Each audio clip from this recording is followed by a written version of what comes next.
mostrei para vocês o livro Orientação Profissional, a abordagem sócio-histórica do Silvio Bock e Orientação Profissional para as Classes Pobres, também dele. Os dois, esse também é na abordagem sócio-histórica, ele trabalha na abordagem sócio-histórica. Ele tem um núcleo de trabalho, chama NASCE Orientação Profissional, em que ele trabalha com orientação profissional na abordagem sócio-histórica. Então, nesses dois livros, neste aqui ele relata a experiência de mestrado dele, o programa realizado, né, para a pesquisa de mestrado dele, e esse aqui um programa realizado com adolescentes de classes pobres, né? Então, assim, por que eu estou postando esses livros? Bom, primeiro porque eu sou da teoria sócio-histórica, mas também porque ele traz coisas muito interessantes. Nesse aqui, Orientação Profissional, Abordagem Sócio-Histórica, o primeiro capítulo, ele traz a história, uma contextualização da orientação profissional, retomando a história da orientação da escolha profissional, é um material muito interessante que vocês devem ler para subsidiar a introdução, a parte teórica do projeto de vocês. Todos vocês que estão fazendo orientação profissional já fizeram estágio básico, sabem que no estágio básico vocês fizeram uma observação, fizeram um projeto de intervenção e realizaram uma intervenção. Nessa disciplina vocês vão fazer um projeto de intervenção e realizar esse projeto de intervenção. Eu coloquei o livro do Borrolavos, que é em psicanálise, e coloquei algum material em análise de comportamento, para quem prefere trabalhar com análise de comportamento. Mas eu vou falar especificamente sobre orientação profissional na abordagem sócio-histórica e nesse livro da orientação profissional para as classes pobres, do Silvio Bock, que também traz um primeiro capítulo muito interessante sobre globalização, neoliberalismo e escolha profissional, que serve para subsidiar a justificativa de vocês, né, para o projeto. E por que é que eu preciso fazer um projeto de orientação profissional? Por que é que eu preciso fazer orientação profissional com adolescentes, né? Ele explica aqui, né? Por que é que a gente precisa orientar para o trabalho? Tá explicado aqui, precisa ler.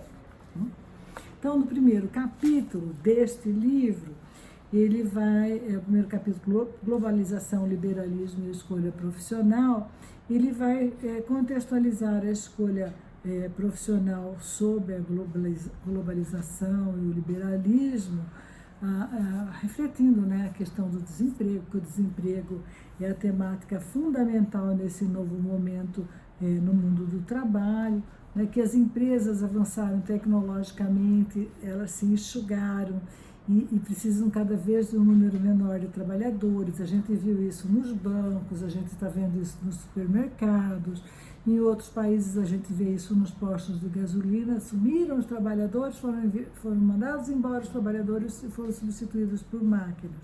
Até o McDonald's já não tem caixas, né? São caixas eletrônicos. Então, isso mudou muito nos últimos 20 anos. Né? 20 anos atrás, você ia no banco, tinha um monte de caixa para você trocar dinheiro, pagar suas contas. Hoje em dia, todos esses postos de trabalho desapareceram. Então, assim, há teóricos que falam, o trabalho acabou. Não, o trabalho não acabou, o trabalho não vai acabar. O que acabou foi o emprego. Acabou o pleno emprego, não tem mais emprego para todo mundo. E é por isso que a gente tem que pensar na profissão, né? Mais ainda. Né? Então, o trabalho continua, né? E é uma categoria central de análise, né? De produção, de reprodução de vida, né? Mesmo para aqueles sem trabalho, né? sem trabalho, sem emprego, né? O Bock diz na página 36 que o trabalho é a atividade que norteia a construção de valores e o sentido da existência. Para lembrar o Ciampa, né? Lembra do Ciampa, da identidade? Nós somos nossas ações, né? Nós somos o que fazemos, né? Nós nos identificamos com o nosso trabalho. Então, o Bock afirma que a ideia de que o encaminhar profissional é natural e espontâneo ainda prevalece, né? As pessoas acham que com a maturidade você vai descobrir o que você quer fazer, né? Vai ter um chamado, que é a antiga ideia de vocação, né? Um chamado para fazer alguma coisa, uma tendência para fazer alguma coisa, uma tendência que seria naturalmente dada, que estaria posta a prioristicamente, né? Então, essa ideia ainda prevalece, né? Mas é claro que a gente não trabalha com essa ideia, né? Então, e que para as classes pobres não teria menor sentido fazer orientação profissional por causa das necessidades econômicas dessa população, né? E ele vai dizer o seguinte, não, que pelo contrário, a gente vai concordar com isso, né? Com a continuidade disso, pelo contrário, a gente tem que oferecer essa possibilidade de mudança, né? O que ele está dizendo é que nas classes empobrecidas o trabalho aparece cedo, como subsistência, né? Então, a gente precisa vencer essa determinação cruel, né? É por isso que a gente tem que ele propõe que a gente promova a orientação profissional para as classes pobres, para que os meninos e meninas dessas classes tenham o direito de saber se existem possibilidades além daquelas imediatas, isso que parecem naturais, né? Ou seja, vai ajudar na mercearia da esquina, vai ser faxineira, vai ser babá, né? Então parece que é natural, aquilo vai encaminhado naturalmente. Não, existe uma possibilidade de escolha e a gente está aqui para contar os caminhos que existem para chegar lá, né? Então, a educação faz parte desse mundo, devemos ensinar a esses adolescentes que eles têm direito à participação na sociedade como membros ativos, como trabalhadores sujeitos de direitos e possibilidade de consumir, inclusive, né?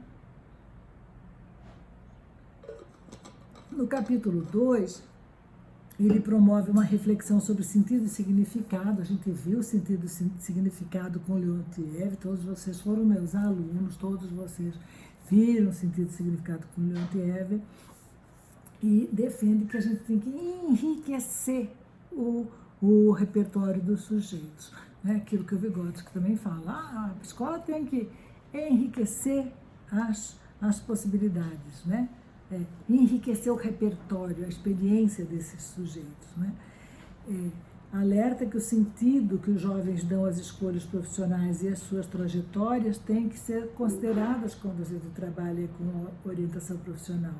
Qual o sentido que ele dá para o trabalho e para a sua trajetória, né?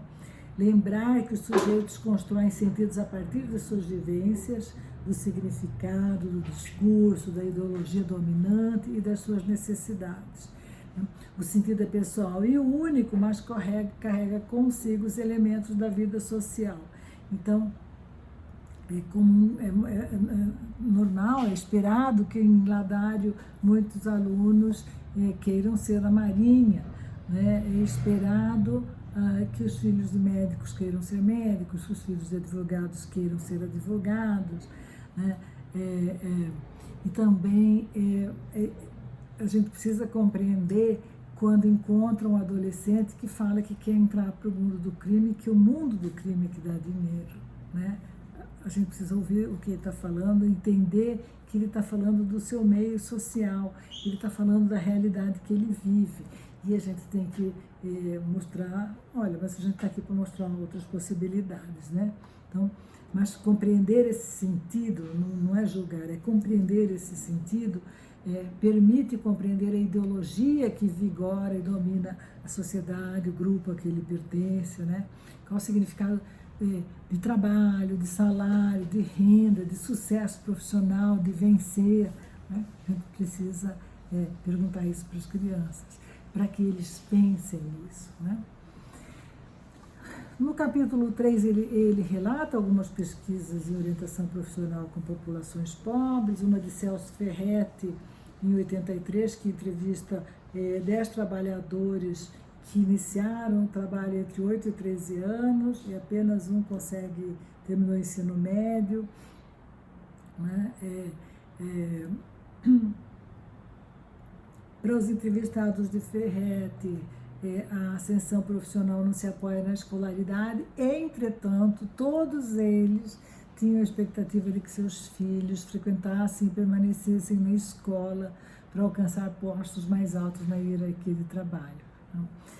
Também fala da pesquisa da Dulce Whittaker e de Suzana Onoff em 2003, com jovens do meio rural, né, da dificuldade que os jovens do meio rural têm a obter informações, porque as famílias também não obtêm informações, né, do pouco acesso que eles têm, né, às carreiras universitárias, às informações. Então eles falam, olha, eles vêm de famílias destituídas de capital financeiro e de capital cultural que dê a necessária compreensão dos processos envolvidos para entrar num curso universitário, né?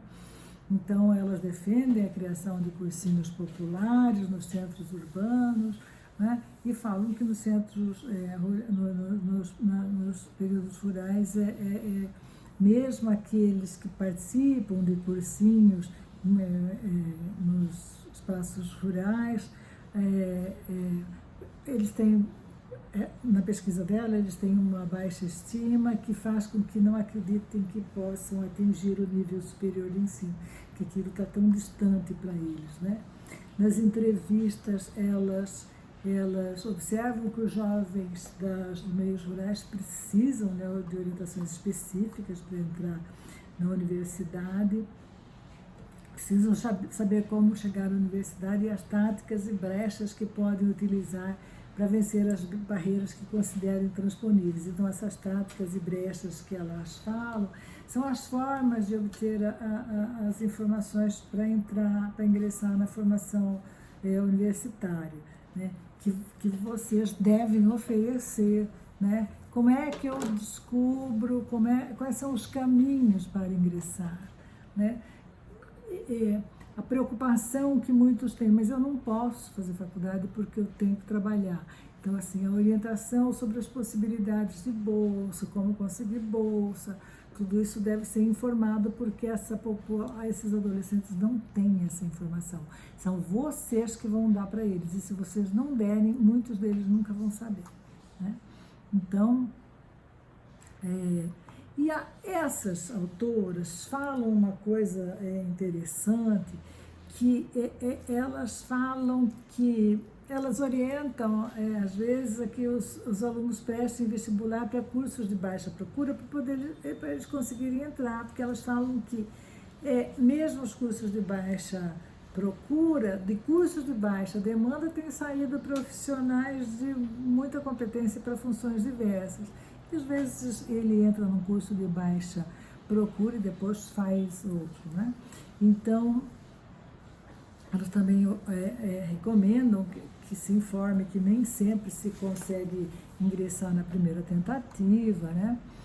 E eu realço, gente, a importância da gente insistir na formação na universidade, nas instituições públicas, do Instituto Federal, na Universidade Federal, porque nós não temos a estadual em Corumbá e Ladara. Então, porque o ingresso pode parecer mais complicado, mas a saída é garantida, né? Porque nas universidades privadas elas têm o acesso facilitado, inclusive com financiamento para pagar as parcelas, mas grande parte dos estudantes termina o curso desempregado e endividado, né?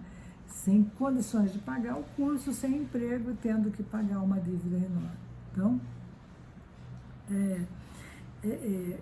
essas duas autoras também orientam que os jovens procurem cursos possíveis ao seu universo. Então, ela fala que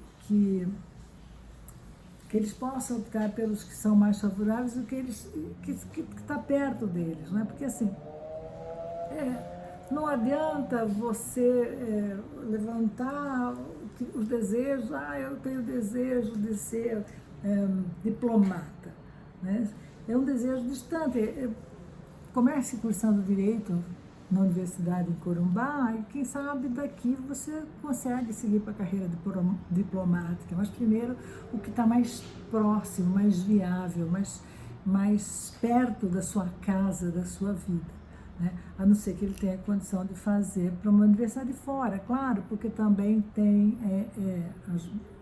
pode ter acesso às bolsas, né?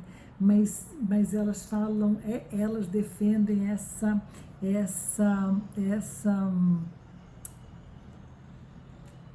discussão sobre as possibilidades que são viáveis para aquele grupo que a gente vai atender. Eu defendo que nas orientações profissionais que se façam nas escolas públicas em Corumbá, em Ladário, a gente fale dos cursos que existem na Universidade Federal e no Instituto Federal, né, para que os alunos conheçam, e das formas de ingresso nesses cursos, né? Bom, essas duas autoras também falam que deve preparar, além da orientação profissional, deve preparar para uma consciência crítica, e o Bock vai falar, olha, é muito legal o trabalho delas, mas assim, se a gente na orientação profissional consegue fazer a orientação profissional, está excelente, está de bom tamanho, né?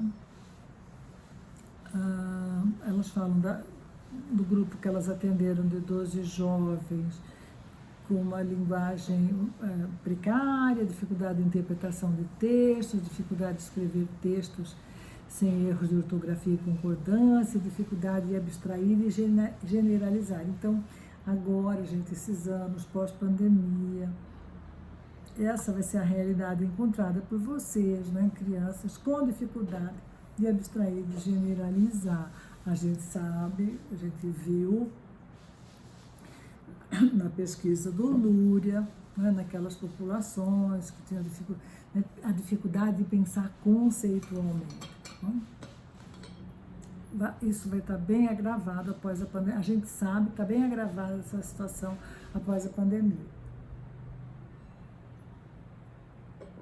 Bom, aí ele conta de algumas pesquisas que estão no livro Adolescências Construídas, de Sérgio Zella e da Wanda Guiar,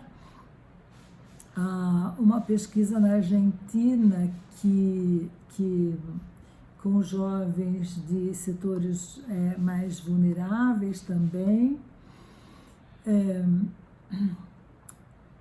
Ele conta desse trabalho do argentino, né, que começa explicando as mudanças do mundo do trabalho, analisando que os jovens que ele vai trabalhar eram bastante vulneráveis pela questão da crise, pela crise econômica que a Argentina passava, né? Uma das, que a Argentina nos últimos anos tem passado por muitas crises econômicas, né? Que a questão do desemprego fica gravíssima, né? A busca pela sobrevivência se tornam os problemas centrais da população nesses períodos, né? O grupo que ele trabalhou, alguns trabalhavam 7 horas por dia, e o trabalho era a única possibilidade de garantir condições que permitissem continuar os estudos. Nesse trabalho ele retoma o Bohulavsky, o livro do Bohulavsky está no AVA, disponível para vocês, é da teoria psicanalítica, mas ele também critica o Bohulavsky. Bom, e daí o jovem, o Silvio Bock, vai apresentar a pesquisa dele, né, da mesma forma que no orientação profissional, abordagem sociohistórica, ele apresenta a pesquisa dele, o trabalho dele, o programa de orientação profissional para uma pesquisa com jovens de classe média, Nesse aqui, ele apresenta a orientação profissional com classes pobres, o programa de orientação profissional com jovens das classes pobres, né? Todos moravam, eles tinham ensino médio completo, moravam com algum familiar, mãe, pai, padrasto, avó, né? Aí na página 66 ele mostra as ocupações e a escolaridade dos pais, e o programa é desenvolvido pelo NARCE, que é o grupo de trabalho dele, né? Então, ele trabalha com 15 encontros de 2 horas de duração cada encontro, né? O programa está dividido em 3 módulos, o primeiro denominado Significado da Escolha Profissional, o segundo o Trabalho, o terceiro Autoconhecimento e Informação Profissional. Claro que nós não teremos tempo, nem condições de trabalhar 15 escolas, não vai nos arrumar 15 encontros com os jovens, né? Nós vamos ter no máximo 4 encontros, né? Então, a gente tem que organizar o tempo e o nosso trabalho de forma a escolhermos as atividades que achamos mais interessantes. Sobre escolha, ele tem uma dinâmica que ele fala nos 2 livros, né, que é a técnica do sorvete, que é sobre escolha. Então, ele trata essa questão da escolha. E eu trago também, eu coloquei também no AVA, esse Profissão Futuro é um jogo de 100 cartas, 100 cartões, que apresentam perguntas sobre escolhas profissionais. Então, são perguntas com 5 temas sobre escolhas profissionais.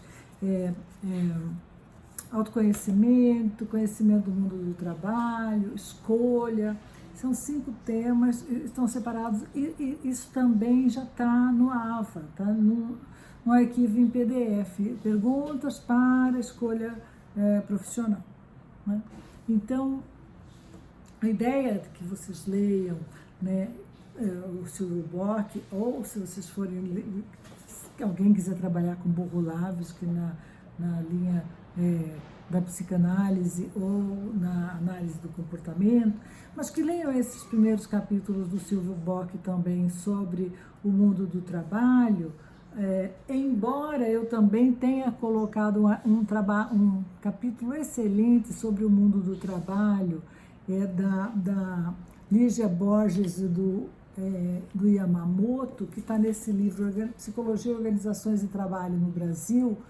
O capítulo O Mundo do Trabalho desse livro é uma contextualização muito bem feita sobre o mundo do trabalho, né? Sobre o que é trabalho, o que é emprego, como é que o trabalho era visto, como que foi se transformando, né? O impacto das novas tecnologias. Muito bem feito.